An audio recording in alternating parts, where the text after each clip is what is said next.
أعوذ بالله من الشيطان الرجيم بسم الله الرحمن الرحيم إن الحمد لله نحمده ونستعينه ونستغفره ونعوذ بالله من شرور أنفسنا ومن سيئات أعمالنا من يهده الله فلا مضل له ومن يضلل فلا هادي له وأشهد أن لا إله إلا الله وحده لا شريك له وأشهد أن محمدا عبده ورسوله يا أيها الذين آمنوا اتقوا الله حق تقاته ولا تموتن إلا وأنتم مسلمون يا أيها الناس اتقوا ربكم الذي خلقكم من نفس واحدة وخلق منها زوجها وبث منهما رجالا كثيرا ونساء واتقوا الله الذي تساءلون به والأرحام إن الله كان عليكم رقيبا يا أيها الذين آمنوا اتقوا الله وقولوا قولا سديدا يصلح لكم أعمالكم ويغفر لكم ذنوبكم ومن يطع الله ورسوله فقد فاز فوزا عظيما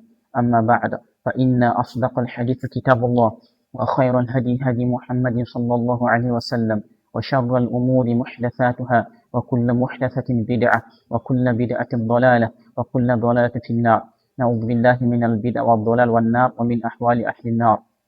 Alhamdulillah Rabbil Alamin, toute la louange est à Allah, nous le louons, nous implorons son secours et nous lui demandons son pardon. Nous nous réfugions auprès d'Allah contre les maux de nos propres âmes et les méfaits engendrés par nos actions. Celui qu'Allah guide, nul ne pourra l'égarer, et celui qu'Allah égare, nul ne pourra non plus le guider sur les droits chemins. J'atteste qu'il n'y a point de divinité digne méritant réellement l'adoration excepté Allah, seul sans aucun associé. J'atteste également que le prophète Muhammad sallallahu alayhi wa sallam est son serviteur et son messager. Ô vous qui croyez, craignez Allah comme il doit être craint et ne mourrez qu'en étant pleinement soumis. Ô homme, craignez Allah qui vous a créé à partir d'un seul être et qui a créé de celui-ci son épouse et qui de ces deux a fait répandre sur terre beaucoup d'hommes et de femmes. Craignez Allah au nom duquel vous vous implorez mutuellement et craignez de rompre les liens de sang. Ô vous qui croyez, craignez Allah et parlez avec droiture afin qu'il améliore vos œuvres et vous pardonne vos péchés. Quiconque obéit à Allah et à son messager obtient certes une grande réussite. Certes, la parole la plus véridique est la parole d'Allah. La meilleure voie est la voie du prophète Muhammad sallallahu alayhi wa sallam. Les plus magnifiques des choses sont les choses nouvelles. Et toute chose nouvelle est innovation. Et toute innovation est égarement. Et tout égarement mène en enfer. Qu'Allah nous en préserve. Qu'Allah nous préserve de l'innovation, de l'égarement et les actions des gens de l'enfer. Chers frères et sœurs, aujourd'hui, nous allons faire cette vidéo en réponse d'une personne qui est sur les réseaux sociaux, qui est en train d'égarer la communauté musulmane. Alors, chers frères et sœurs, écoutons cette vidéo et on y revient. Les gens sont désabonnés. Il y a milliers de gens qui se sont désabonnés. Je suis arrogant. Je resterai arrogant. Je ne suis pas là pour être aimé. Tu m'aimes pas, c'est ton problème. Attends que tu ne payes pas mes loyers, attends que tu me payes pas à manger, attends que tu ne payes pas mes habits. Toi, ton amour, ça m'apporte quoi? Alors, et moi, je n'aime pas ce gars-là. Toi, ton amour. Vous avez entendu cet personnage. Alors, c'est une personne qui est régulièrement sur les réseaux sociaux et ceux qui le suivent, certainement, ils entendront beaucoup de choses à son égard. Alors, c'est une personne qui est orgueilleuse, arrogant, impoli, fier, qui passe son temps à blasphémer sur les musulmans, croyants, sur les savants musulmans, sur les femmes vertueuses même, et même sur le Coran. Il blasphème encore sur le Coran et encore la sunna du prophète sallallahu alayhi wa sallam qui ne reconnaît même pas d'ailleurs. Et qui ne reconnaît même pas d'ailleurs qu'il fait partie de la législation islamique. Il blasphème également sur le prophète lui-même, sallallahu alayhi wa sallam, d'où il dit que lui, il ne reconnaît pas le prophète dont les hadiths parlent dans les hadiths. Il ne reconnaît pas ce prophète-là. Alors, chers frères et sœurs en islam, quelle est cette personnalité?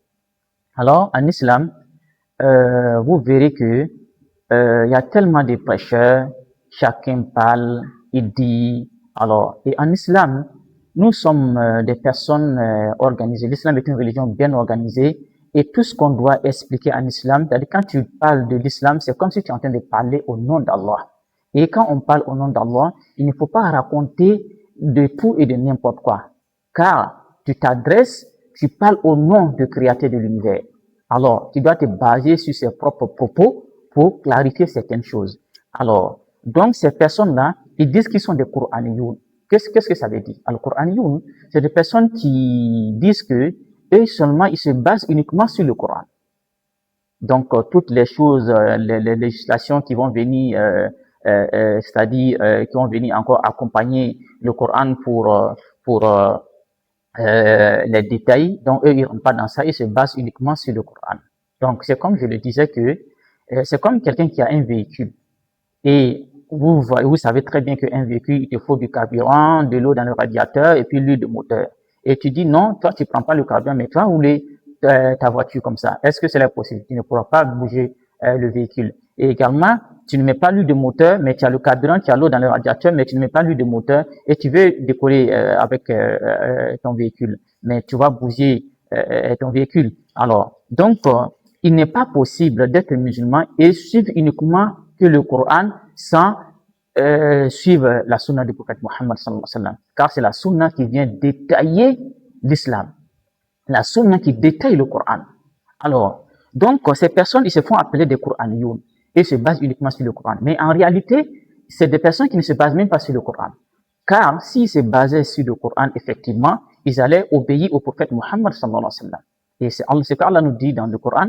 Il dit, Man yuti ar-rasula faqad ata Allah. Celui qui obéit au prophète sallallahu alayhi wa sallam, certes, il obéit à Allah. Et ce verset, c'est tout dans la sourate An-Nisa.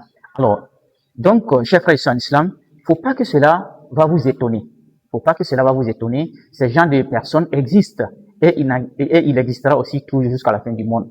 Et raison pour laquelle tout musulman doit prendre garde et étudier pour mieux comprendre sa religion, pour se préserver de ces genres de personnes, pour se préserver de l'égarement et pour suivre la voie de la droiture. Alors, chers frères et sœurs en islam, et par rapport à ça, qu'est-ce qu'on peut leur répondre?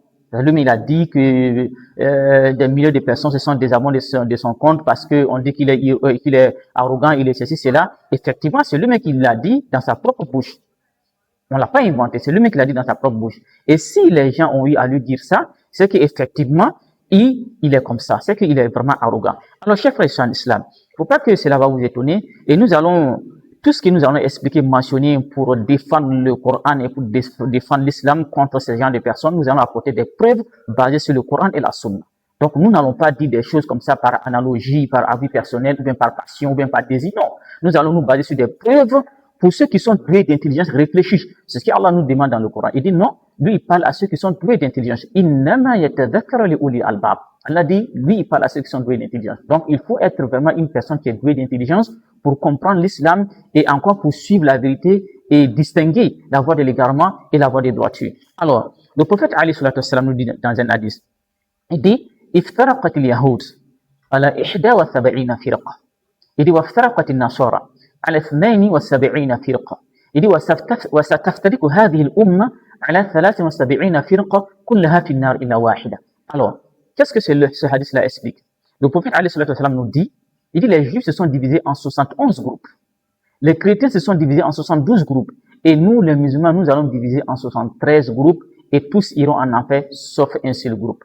Alors, comment les savants ont expliqué ce hadith? Ils disent que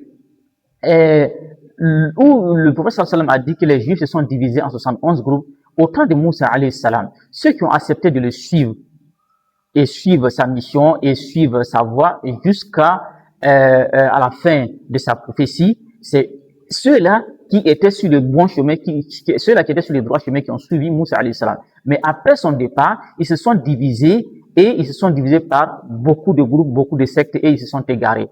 Et jusqu'à l'avènement, maintenant, l'arrivée maintenant de Isa alayhi salam. Du moment où Isa alayhi salam est arrivé, tous ces juifs-là, toutes ces personnes qui prétendaient être des juifs, ils devraient abandonner tout ça et suivre maintenant la mission et suivre maintenant Isa ou Jésus alayhi salam. Et du moment où ils ont refusé de suivre Jésus ou Isa alayhi salam, donc ils se sont divisés en plusieurs groupes et tous ceux-là seront en enfer, ils sont tous égarés sauf un seul groupe. Le seul groupe là, c'est ceux qui ont accepté de suivre Moussa à son temps. Et également aussi Isa alayhi salam. Donc, tous ceux qui se prétendent maintenant, aujourd'hui, qui se disent chrétiens, aujourd'hui, après l'arrivée de Isa alayhi salam, ceux qui l'ont suivi jusqu'à la fin de sa mission, alors, Et après sa mission, il y a le prophète Mohammed sallallahu alayhi wa sallam qui est arrivé. Et tous ceux qui se prétendent chrétiens aujourd'hui devraient suivre l'islam sans discussion. Et du moment où ils ont refusé de suivre maintenant le prophète alayhi wa sallam, ils sont divisés en plusieurs groupes. Et alors, et tous se sont égarés et tous ces groupes-là iront en enfer, sauf un seul groupe parmi eux.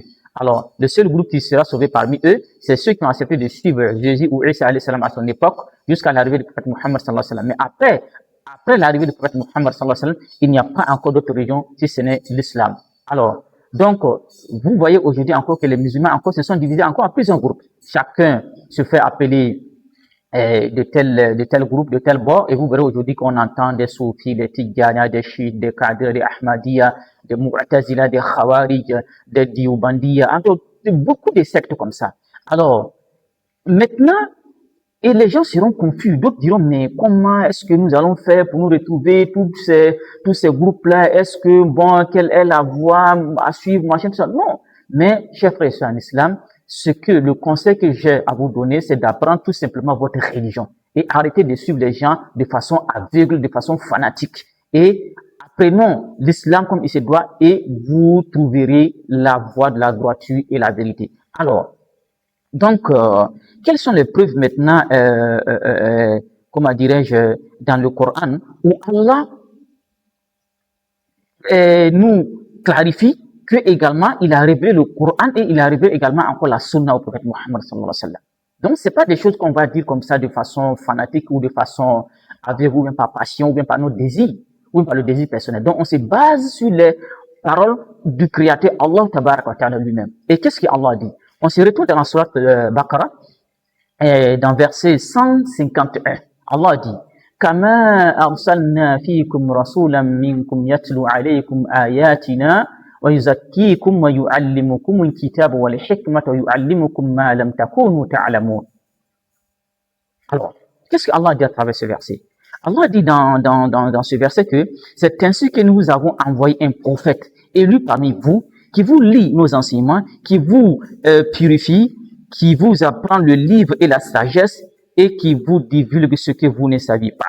C'est-à-dire les débarrasser des actions qui remontent au temps de l'ignorance et les faire sortir des ténèbres à la lumière, leur enseigne le Coran et la sagesse, c'est-à-dire la Sunna, et leur apprend ce qu'ils ne savaient pas.